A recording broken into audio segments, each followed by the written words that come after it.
Hi, everybody. Jonathan Imbody here, the writer, director, producer, creator of Grey Matter, the show you're listening to right now.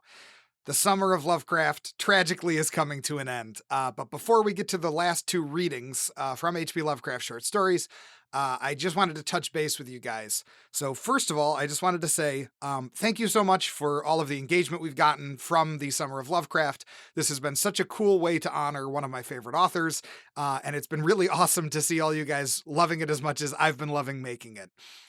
H.P. Lovecraft is an author whose importance to horror cannot really be overstated. He was an incredibly flawed man, obviously. Anytime you look into him, there's a ton of racism, especially. But he was also a defining voice in horror from a century ago. And there really is not anything being made in horror now that does not have some of his influence.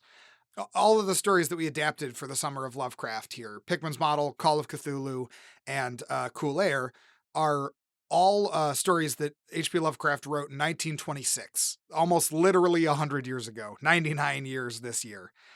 I was originally going to do the Summer of Lovecraft next summer, but I moved it up because I was excited about it. Don't worry about it. I also just want to say, while I'm here, this is the craziest thing I'm ever going to say out loud. Thank you guys. We just celebrated 200,000 downloads. Technically, I'm recording this right before we hit it, so. But either way, that's maybe the most insane thing I have ever said out loud, and probably ever will. 200,000 downloads is nothing to sneeze at, guys, and it really means a lot to me. Thank you guys so much for encouraging and supporting this weird, mean little show. I could not do it without any of you guys listening, and your support means the world to me. The way you guys reach out and leave nice comments on Spotify and YouTube and all those kinds of places means a lot to me. And I just wanted to not let this occasion pass where I can talk to you out of character without thanking you deeply from the bottom of my heart for it. So I also just want to say, if you're listening to this right now and you've been enjoying the show, please rate and review us on Apple Podcasts or Spotify. Apple Podcasts, if you rate us 5 stars and leave a review, it would really mean a lot to us. Like I said, I'm recording this a little early, so I'm recording this before Cool Air comes out. But I would not be surprised if we get some 1-star reviews from Cool Air from people that wanted to show their support for the Gestapo. So please, if you're listening to this right now and you like this show, please show us some support. It would really mean a lot to us to have some reviews. They really help us in the discovery algorithms. They help us get featured on Spotify and Apple Podcasts in the charts. And then I'd also just like to say, if you're really enjoying the show, hop over to the Grey Matter Patreon at patreon.com/graymatterhorror. There is the free tier. You can listen to some of the back catalog of our creative commentaries. I believe the first 12 or 13 are currently available. And then there's obviously some other free posts that we put on there. Fairly recently, Andrea and I had a little reaction review to Amazon Prime's infamously bad new War of the Worlds movie. So if you want to hear us be genuinely mad at that, that was quite a fun time to record. Go check that out. Again, that's available on a free membership. You don't have to give any money whatsoever, just an email address to be part of the Patreon. I will not spam you. But if you do like the show, please give us $5 a month. You will get access to all of the currently recorded creative commentaries. We're releasing the War of the Worlds creative commentaries right now for our adaptation of War of the Worlds. And I'm really happy with how all of that turned out. But either way, without any further ado, and this has been quite a lot of ado, and I apologize for that. Thank you for your patience. Without any further ado, let's just go into the readings of Nyarlathotep and History of the Necronomicon. And as we do, let's remember that the real Summer of Lovecraft was the friends we made along the way.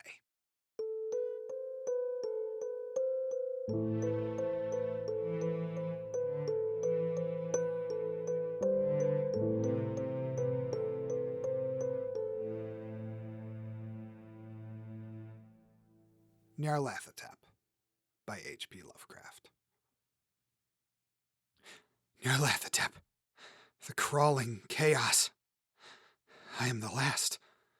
I will tell the audient void. I do not recall distinctly when it began, but it was months ago. The general tension was horrible. To a season of political and social upheaval was added a strange and brooding apprehension of hideous physical danger, a danger widespread and all-embracing. Such a danger as may be imagined only in the most terrible phantasms of the night. I recall that the people went about with pale and worried faces, and whispered warnings and prophecies which no one dared consciously repeat or acknowledge to himself that he had heard. A sense of monstrous guilt was upon the land, and out of the abysses between the stars swept chill currents that made men shiver in the dark and lonely places. There was a demoniac alteration in the sequence of the seasons. The autumn heat lingered fearsomely, and everyone felt that the world and perhaps the universe had passed from the control of known gods or forces to that of gods or forces which were unknown. And it was then that Nyarlathotep came out of Egypt. Who he was, none could tell, but he was of the old native blood, and looked like a pharaoh. The fellaheen knelt when they saw him, yet could not say why. He said he had risen up out of the blackness of 27 centuries, and that he had heard messages from places not on this planet. Into the lands of civilization came Nyarlathotep, swarthy, slender, and sinister, always buying strange instruments of glass and metal, and combining them into instruments yet stranger. He spoke much of the sciences, of electricity and psychology, and gave exhibitions of power which sent his spectators away speechless, yet which swelled his fame to exceeding magnitude. Men advised one another to see Nyarlathotep, and shuddered. And where Nyarlathotep went, rest vanished, for the small hours were rent with the screams of nightmare. Never before had the screams of nightmare been such a public problem. Now the wise men almost wished they could forbid sleep in the small hours, that the shrieks of cities might less horribly disturb the pale, pitying moon as it glimmered on green waters, gliding under bridges, and old steeples crumbling against a sickly sky. I remember when Nyarlathotep came to my city, the great, the old, the terrible city of unnumbered crimes. My friend had told me of him, and of the impelling fascination and allurement of his revelations, and I burned with eagerness to explore his uttermost mysteries. My friend said they were horrible and impressive beyond my most fevered imaginings, that what was thrown on a screen in a darkened room prophesied things none but Nyarlathotep dared prophesy, and that in the sputter of his sparks there was taken from men that which had never been taken before, yet that which shewed only in the eyes. And I had heard it hinted abroad that those who knew Nyarlathotep looked on sights which others saw not. It was in the hot autumn that I went through the night with the restless crowds to see Nyarlathotep, through the stifling night and up the endless stairs into the choking room. And swallowed on a screen I saw hooded forms amidst ruins, and yellow, evil faces peering from behind fallen monuments. And I saw the world battling against blackness, against the waves of destruction from ultimate space, whirling, churning, struggling around the dimming, cooling sun. Then the sparks played amazingly around the heads of the spectators, and hair stood up on end while shadows more grotesque than I can tell came out and squatted on the heads. And when I, who was colder and more scientific than the rest, mumbled a trembling protest about imposture and static electricity, Nyarlathotep drave us all out, down the dizzy stairs into the damp, hot, deserted midnight streets. I screamed aloud that I was not afraid, that I could never be afraid, and others screamed with me for solace. We swore to one another that the city was exactly the same, and still alive, and when the electric lights began to fade, we cursed the company over and over again, and laughed at the queer faces we made. I believe we felt something come down from the greenish moon, for when we began to depend on its light, we drifted into curious involuntary formations, and seemed to know our destinations, though we dared not think of them. Once we looked at the pavement and found the blocks loose and displaced by grass, with scarce a line of rusted metal to shew where the tramways had run. And again we saw a tramcar, lone, windowless, dilapidated, and almost on its side.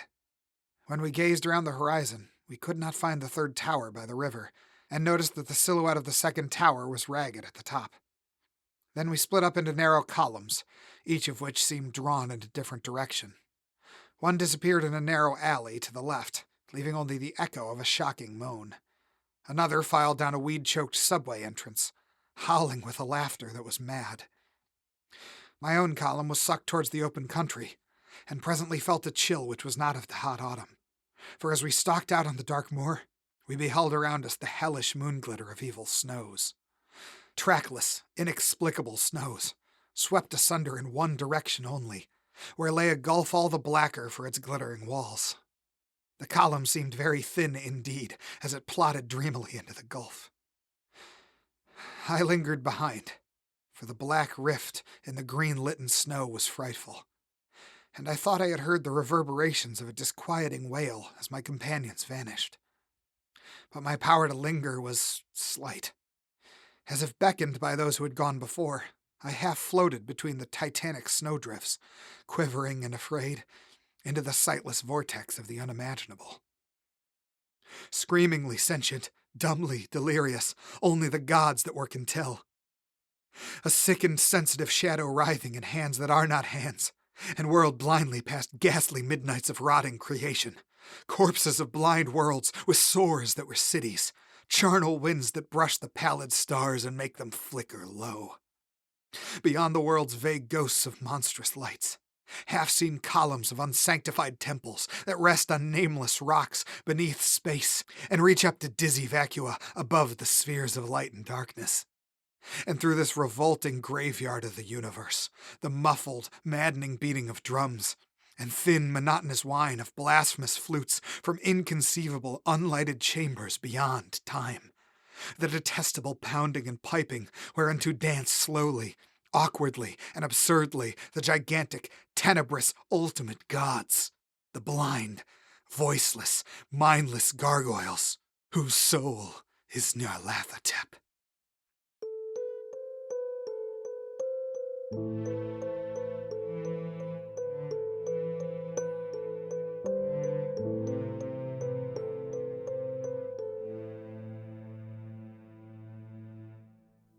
History of the Necronomicon by H.P. Lovecraft. Original title, Al-Azif. Azif being the word used by the Arabs to designate that nocturnal sound, made by insects, supposed to be the howling of demons. Composed by Abdul al-Hazred, a mad poet of Sana'a in Yemen, who is said to have flourished during the period of the Umayyad Caliphs, circa 700 A.D. He visited the ruins of Babylon and the subterranean secrets of Memphis, and spent 10 years alone in the great southern desert of Arabia, the Roba el-Khaliya, or empty space of the ancients, and Dana, or crimson desert of the modern Arabs, which is held to be inhabited by protective evil spirits and monsters of death. Of this desert, many strange and unbelievable marvels are told by those who pretend to have penetrated it. In his last years, Al-Hazred dwelt in Damascus, where the Necronomicon, Al-Azif, was written. And of his final death or disappearance, 738 A.D., many terrible and conflicting things are told. He is said by Ibn Khaldun, 12th century biographer, to have been seized by an invisible monster in broad daylight and devoured horribly before a large number of fright-frozen witnesses. Of his madness, many things are told. He claimed to have seen fabulous Irem, or the City of Pillars, and to have found beneath the ruins of a certain nameless desert town the shocking annals and secrets of a race older than mankind. He was only an indifferent Muslim, worshipping unknown entities whom he called Yog-Sothoth and Cthulhu. In AD 950, the Azif, which had gained a considerable though surreptitious circulation amongst the philosophers of the age, was secretly translated into Greek by Theodorus Philetus of Constantinople under the name Necronomicon. For a century it impelled certain experimenters to terrible attempts, when it was suppressed and burnt by the Patriarch Michael. After this it is only heard of furtively, but, 1228, Elias Wormius made a Latin translation later in the Middle Ages, and the Latin text was printed twice, once in the 15th century in blackletter, evidently in Germany, and once in the 17th, probably Spanish. Both editions being without identifying marks and located as to time and place by internal typographical evidence only. The work, both Latin and Greek, was banned by Pope Gregory IX in 1232, shortly after its Latin translation, which called attention to it. The Arabic original was lost as early as Wormius's time, as indicated by his prefactory note, and no sight of the Greek copy, which was printed in Italy between 1500 and 1550, has been reported since the burning of a certain Salem man's library in 1692. An English translation made by Dr. Dee was never printed, and exists only in fragments recovered from the original manuscript. Of the Latin texts now existing, one, 15th century, is known to be in the British Museum under lock and key, while another, 17th century, is in the Bibliothèque Nationale in Paris. A 17th century edition is in the Widener Library at Harvard and in the Library of Miskatonic University at Arkham, also in the Library of the University of Buenos Aires. Numerous other copies probably exist in secret, and a 15th century one is persistently rumored to form part of the collection of a celebrated American millionaire. A still vaguer rumor credits the preservation of a 16th century Greek text in the Salem family of Pickman, but if it was so preserved, it vanished with the artist R.U. Pickman, who disappeared early in 1926. The book is rigidly suppressed by the authorities of most countries, and by all branches of organized ecclesiasticism. Reading leads to terrible consequences. It was from rumors of this book, of which relatively few of the general public know, that R.W. Chambers is said to have derived the idea of his early novel, The King in Yellow.